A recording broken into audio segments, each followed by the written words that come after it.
Posso capire che sia una interrogazione anche abbastanza tecnica, però chiedevamo all'assessore Scocimarro se c'erano stati dei passi avanti rispetto anche ai vari focus group che su questi temi sono stati annunciati. Ricordo ce n'è uno in particolare nel gennaio 2019 che doveva occuparsi proprio della disinfezione delle nostre acque, soprattutto quelle lagunari. Più volte l'abbiamo anche ricordato in quest'aula per cercare di capire se dopo 2 anni e mezzo ormai da quell'annuncio ci fossero delle novità. Rispetto a questo, siccome abbiamo letto recentemente molti documenti sull'utilizzo di questo acido peracetico anche nei nostri impianti di depurazione. Siccome già nel 2019 dicevo che non c'erano state delle valutazioni di impatto ambientale su tale utilizzo, atteso che ci sono dei gestori di impianti di depurazione che scaricano in mare, che dichiarano di usare fino a 10 milligrammi per litro di acido nei reflui che vengono scaricati appunto in mare Adriatico, e visto che in uno degli ultimi rapporti di prova di ARPA e FUG, che capisco che per i gestori non siano sempre diciamo considerati ehm, esaustivi della loro attività, ma che per me sono l'unica fonte ufficiale da cui poter attingere per quanto riguarda i dati delle acque reflue scaricate, siamo arrivati a ritrovare anche 47 milligrammi litro di perossido. Quindi praticamente 5 volte tanto quello che loro dichiarano di usare come massimo. E allora noi abbiamo interrogato la giunta per capire se c'erano stati fatti delle Consigliere verifiche. Sergo. Vado a leggere proprio l'ultima domanda. Se c'erano state fatte delle verifiche per capire quali fossero le cause di questo ritrovamento e soprattutto sulle possibili conseguenze di tale sversamento nell'ambiente e quindi nel mare Adriatico in quel caso. Grazie. Grazie, prego Assessore. È una risposta tecnica, quindi andrò a leggere quanto predisposto dagli uffici competenti. L'utilizzo dell'acido peracetico come agente biocida è stato approvato dall'Agenzia Europea per le Sostanze Chimiche conformemente alla direttiva 98/8/CE, la direttiva sui biocidi, e al regolamento UE numero 528 del 2012. È noto che l'acido peracetico in soluzione acquosa si compone di acido peracetico, perossido di idrogeno, acqua ossigenata, acido acetico ed acqua, e che i prodotti finali di decomposizione sono acqua, acido acetico e ossigeno.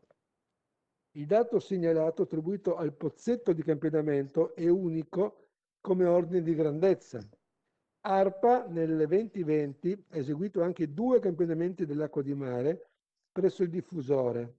ARPA non ha mai rilevato presso il diffusore a mare una presenza significativa di questo tipo di acido, in parte per effetto della diluizione e in parte perché la molecola si decompone rapidamente in acido acetico e in acqua ossigenata, che a sua volta produce ossigeno e acqua prima di raggiungere il mare attraverso la condotta sottomarina. In particolare nel 2020 sono state effettuate 2 campagne di controllo sul diffusore, proprio nell'ambito della problematica legata al superamento verificatosi per Escherichia coli, una in giugno e una in settembre. Tutti i risultati dell'acido peracetico sono stati inferiori a 0,1 mg litro. Grazie. Sergo. Sì, beh, grazie Assessore. Grazie per la risposta. Io però, diciamo, mi dichiaro insoddisfatto non tanto della sua risposta, perché lei giustamente mi ha riportato quello che le hanno riferito, ma le vorrei solo ricordare in questi, quanto tempo, Presidente? 1 minuto e È 40, iscritto lì. perfetto. In questi 90 secondi che mi mancano, 3 pareri rilasciati non dal sottoscritto, Il primo è l'Istituto Superiore alla Sanità, che sconsiglia l'applicazione di acido peracetico come disinfettante in quanto non in linea con i principi della direttiva europea quadro acque, quindi non quella dei biocidi, e soprattutto ad una concentrazione che può andare da 0,05 mg fino a 1 mg, cioè un decimo di quello che usiamo in Friuli Venezia Giulia, può comportare un rischio ecotossicologico per gli ecosistemi fluviali e anche marino-costieri. Istituto Superiore della Sanità, dove dice anche che l'efficacia di tale acido peracetico non è provata.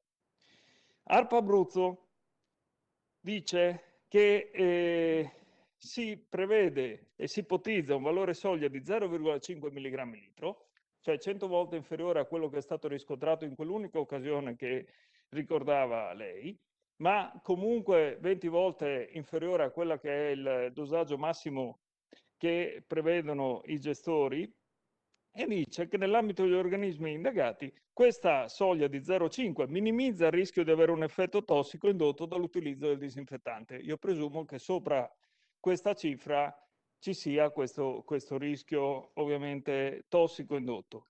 Ricordo anche che ARPA-FVG in un parere di 3 mesi fa ad uno dei gestori che dichiara di usare l'acido peracetico, dichiara, quindi o ha cambiato idea oppure evidentemente è stato chiarito il tutto.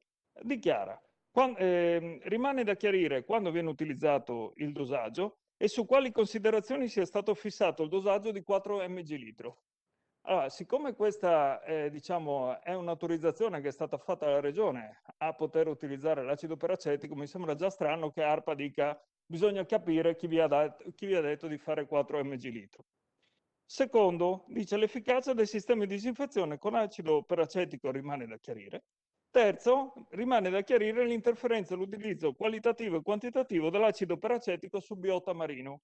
Chiudo, Assessore, con le citazioni, ricordando che secondo l'Organizzazione Internazionale del Lavoro, l'acido peracetico è una sostanza molto tossica per gli organismi acquatici e si raccomanda vivamente che questa sostanza non sia emessa nell'ambiente. Grazie.